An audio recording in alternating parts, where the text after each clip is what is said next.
Next naman kumuha ng regalo si Keisha.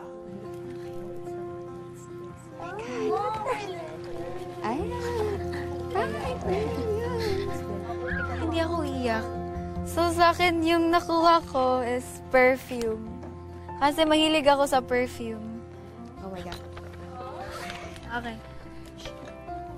Galing to sa mama ko. Sa nangyari sa'yo ngayon, very proud at happy kami. Kasi natupad na yung dream mo. May halong lungkot din kasi first time na hindi ka namin kasama sa bahay. Pero okay lang kung saan ka masaya. Supportahan ka namin.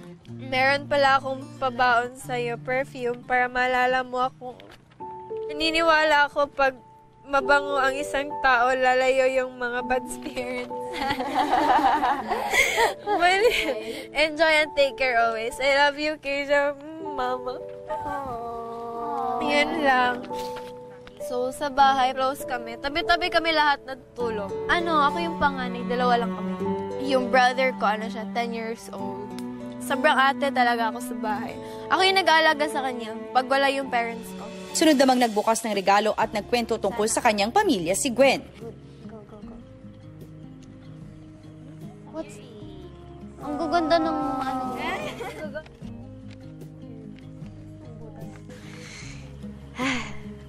Yan ang malalim. To my lovely daughter.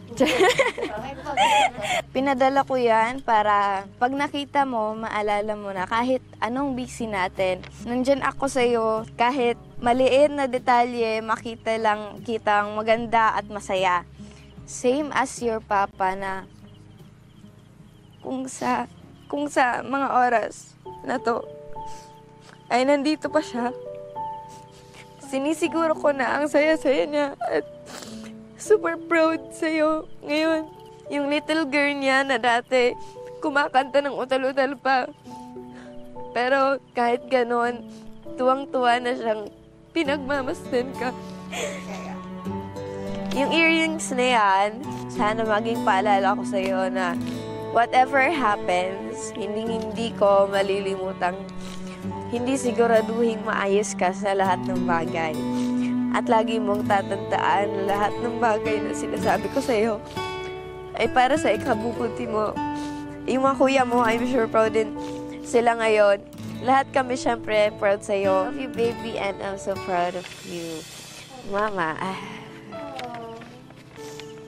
Ay, medyo may pagkakaparehas kami ni Yen. Kasi, yun nga, 5 kami magkakapatid. Bunso ako, tapos 4 na lalaki yung kapatid ko. And since nag-iisang babae, medyo na-spoil talaga ako ni Papa dati. He used to call me princess. Bihira lang kami magkita kasi nagtatrabaho siya sa bus na ang layo ng pinupuntahan. Yung sinasakay pa sa barko. Every time na uwi siya yun, may pasalubong siyang dala. Tapos nung 4 years old ako, while natutulog daw siya sa bus, yun, may tumawag din sa bahay na, yun, wala na daw din si Papa. Na-heart attack siya. Ang hirap talaga kasi hirapan kami financially talaga. Kaya nangarap ako ng ganun katahas and eto na siya, naging worth it na yung lahat. Siguro kung nandito pa si Papa. Sobrang proud siya sa